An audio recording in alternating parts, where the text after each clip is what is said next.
अगर ना मिलता हमें सतगुरु तो आज हमारी क्या हैसियत थी, हमारी क्या औकात थी। इस दास के जीवन में तो सतगुरु की दया बिल्कुल शीशे की तरह साफ साफ दिखाई दे रही है। जिस नक्शे कदम पर यह पवन दास सतगुरु की शरण में आने से पहले गांव से आकर जयपुर में रहकर जो बर्बादी के रास्ते पे जा रहा था, आज तक तो मेरा परिवार भी ना होता, ये पवन दास तो या तो मर गया होता या कहीं जेल में पड़ा होता आजीवन उम्र कैद में। हमारी बहन जी जो भगतमती है वो कब की मर चुकी होती, दुखी होके परेशान होके। मेरे लड़के आवारा गिरदे में होते, दारू शराब बीड़ी गुटखा पी रहे होते, कहीं पड़े होते भांग के नशे में। पूरा खानदान बर्बाद था, खानदान बर्बाद। जिस रास्ते पर मैं चल पड़ा था सतगुरु ने आके संभाल लिया, परमेश्वर ने। ये काल तो मुझे बर्बाद करना चाह रहा था और मेरे माध्यम से परमात्मा ने हजारों को आबाद करवा दिया, हजारों को सुलझा दिया सात संगति के माध्यम से। इसी का नाम तो सतगुरु है। जय तू चाल एक कदम मैं चालूं कदम 60, जय तू हो जा काठ का मैं हो जाऊं लोहे की लाठ। परमात्मा कहते हैं काल को, अगर तू डाल डाल चलता है तो हम भी पात पात चलते हैं। तो इसमें आप और हमारा कोई श्रेय नहीं है भाई और बहनों, सब कुछ सतगुरु की दया, सतगुरु की मेहर।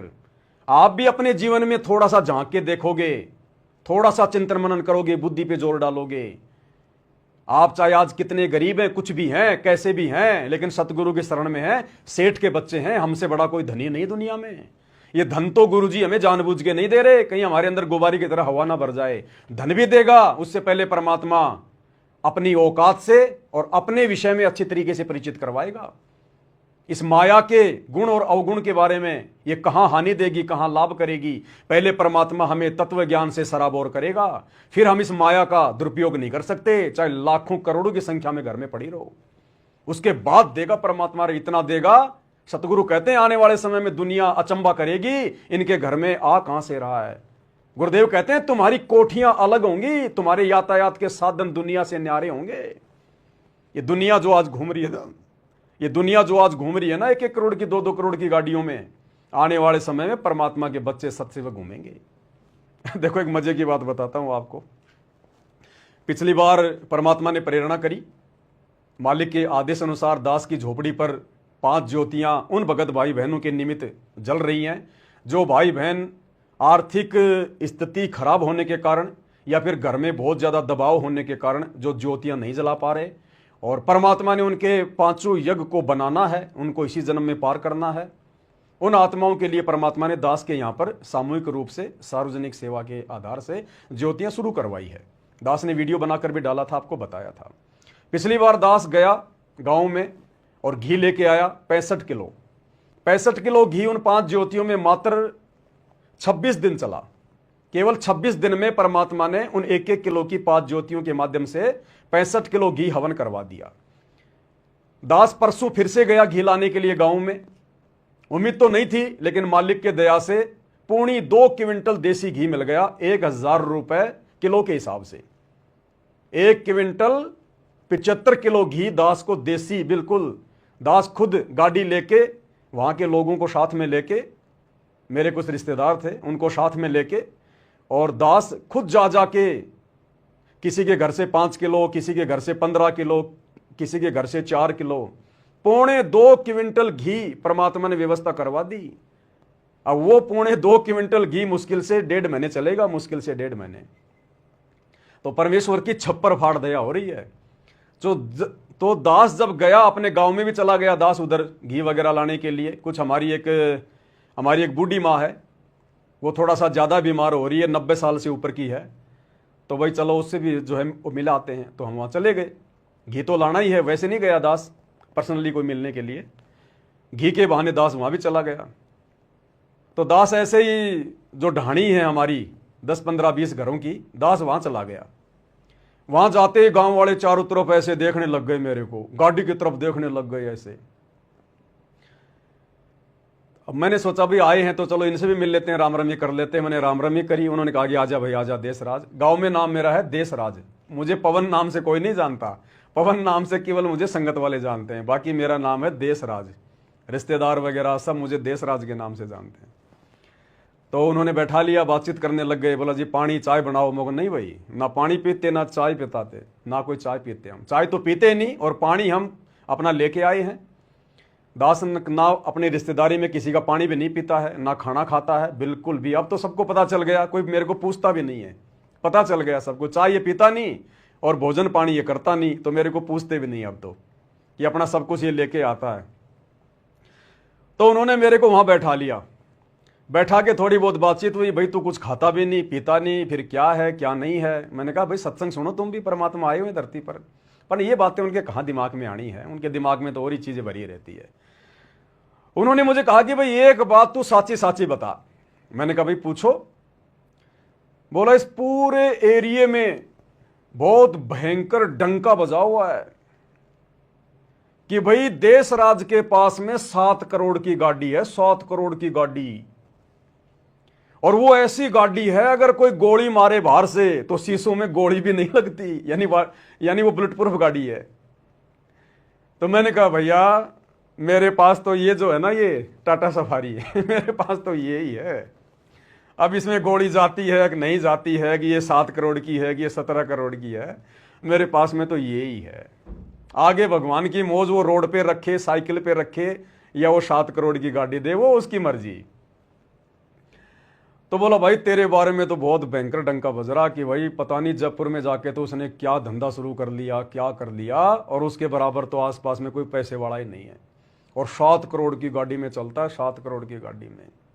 मैंने कहा ये तो गांव वाले तो मैनेजमेंट के भी बाप है मैनेजमेंट वालों ने तो खाली इतना ही उड़ाया है कि पवन दास के जयपुर में 2 फ्लैट हैं, 3 फ्लैट हैं, 1 करोड़ की गाड़ी है। और ये गांव वाले तो मैनेजमेंट वालों के भी बाप है, इन्होंने तो 7-7 करोड़ की गाड़ियां बता दी। तो भाई और बहनों, कहने का मतलब है सतगुरु का वचन है, निष्फल नहीं हो सकता। पहले हम लोग एक पोस्टर देखा करते थे, श्री कृष्ण जी की फोटो लगी होती थी और उस पर लिखा होता था तू मेरी महिमा कर, मैं तेरी महिमा मुफ्त में ना कर दूं तो कहना। तो हम तो जयपुर में बैठ के सतगुरु की महिमा कर रहे हैं, और सतगुरु मुफ्त में गांव में हमारी महिमा कर रहा है कि वो तो 7 करोड़ की गाड़ी में घूमता है, वो तो ऐस कर रहा है, फलाना दिखना। हम यहां सतगुरु की महिमा कर रहे हैं, सतगुरु पीछे हमारी महिमा में लगे हुए हैं। तो ये सतगुरु की दया है, उनकी मेहर है। हमें उनकी इन बातों से कोई फर्क नहीं पड़ता, क्योंकि वो लोग कुछ भी सोच सकते हैं, कुछ भी बोल सकते हैं। हम हकीकत में क्या हैं, अपनी औकात का हमें भली बाती पता है। हमने गुब्बारे की तरह अपने अंदर हवा भर के मान बढ़ाई ईर्ष्या की ऊपर नहीं उड़ना है, ऊपर जाके फिर फूटेंगे फिर धूप में। तो परमात्मा ने हमें अच्छी तरीके से समझा रखा है, बता रखा है। आने वाले समय में तो पता नहीं बच्चों जो है सतगुरु के बच्चों के पास में क्या क्या होगा, ना जाने हम सत्संगों को परमात्मा क्या क्या सुख देगा। भगवान कहते हैं जिसका ये लोक सुखी नहीं, उसका परलोक कभी सुखी नहीं हो सकता। तो परमेश्वर इस गंदे लोक में भी हमारे को जो यहाँ के सर्वश्रेष्ठ सुख हैं वो भी देगा। दुनिया देखेगी आंख फाड़ फाड़ के कि ये भिखारी आदमी, इनके घर में कुछ नहीं था, आज ये कहां पहुंच गए, कैसे पहुंच गए।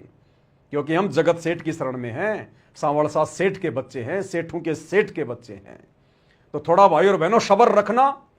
ये अग्नि परीक्षा का समय चल रहा है। गुरुदेव बार बार कहते हैं बच्चों तुम्हारी अग्नि परीक्षा का समय चल रहा है, सत्सेवकों का, ना कि आश्रम वालों का, वो तो खंडित है सब। यहां पर हमारी अग्नि परीक्षा चल रही है। विशेष संदेश हिसार जेल से विशेष आत्माओं के लिए आते हैं, सत्सेवकों के लिए आए हैं। यहां पर हमारी अग्नि परीक्षा चल रही है। लास्ट का समय है, बड़ी बनाई बात को बिगाड़ मत देना। गरीबी है तो गरीबी में खुशी से, कोई शिकवा नहीं, कोई शिकायत नहीं गुरु जी से। कैसे भी रखे परमात्मा, जो राखूं त्यों ही रहूं, हमरा के चारा खाने जाद खरीदूं गुलाम तुम्हारा। कुत्ता हूं गुरुदेव का, पवन दास का नाम गले में मालिक कहते हैं वाणी है परमेश्वर की। कुत्ता हूं गुरुदेव का और पवन दास का नाम, और गले प्रेम की जेवड़ी, जहां खेचो तहां जाऊं। तो करो तो बावड़ूं, दूर दूर करो तो जाऊं, और जो राखूं त्यों ही रहूं, जो देवो सो खाऊं। ये आने वाले 2 से 3 साल 2028 तक का समय हम सत्सेवकों की अग्नि परीक्षा का समय है। काल कितना ही तोड़े, कितना ही मरोड़े, कितना ही दबाए, कितना ही परेशान करे, कुछ भी करो लेकिन भक्ति मत छोड़ो, सतगुरु के चरण मत छोड़ो। द्वार धनी के पड़ा रहे चाहे धक्के धनी के खाए, सो काल जग जोरी, पर द्वार छोड़ ना जाए। ये भक्ति नहीं छोड़नी। भक्ति चाहे किसी भी कारणवश थोड़ी हो जाए, मंत्र चाहे थोड़ी हो जाए, आरती कभी ना हो कभी हो, कोई दिक्कत नहीं। 5 बाती से आरती ना कर पाए कभी कर लें, कोई दिक्कत नहीं है। लेकिन मर्यादा और सतगुरु से उम्मीद ये मत छोड़ो बिल्कुल भी। ये भक्ति त्यागने की तो 195 में मत छोड़ो, 195 में भी मत सोचो, चाहे घर वाले हमारे को टुकड़े टुकड़े करने की धमकी क्यों ना दें। काल डराएगा, काल का हथियार यही है, वो डर पैदा करेगा। सतगुरु हमारे नजदीक भी नहीं आने देगा उसके किसी भी हथियार को, अगर विश्वास रखेंगे तो। बाकी परीक्षा तो होगी भाई, परीक्षा भी उन्हीं की होगी जिनको सतलोक लेकर जाना होगा। निकम्मों की परीक्षा नहीं होती। जिनका स्कूल से नाम ही कट गया वो गधे पे बैठकर कहीं घूमो, टीचर उनके विषय में कुछ नहीं सोचता। जिनका एडमिशन है, जिनका कनेक्शन सतगुरु से जुड़ा है, परीक्षा उन्हीं की होगी। तो सतलोक आश्रम वाले भाई बहनों की तो जो कनेक्शन है गुरु जी से कटा हुआ है, भले अपने आप को भगत मान रहे हैं, क्योंकि जो गलतियां उन्होंने कर दी है आश्रम वालों के चक्करों में आके, गुरुदेव के कलयुगी परिवार के चक्कर में आके, उनका कनेक्शन सतगुरु से कटा हुआ है। उनकी कोई परीक्षा नहीं है, परीक्षा उनकी होगी जिनका जो कनेक्शन है वो यथावत है।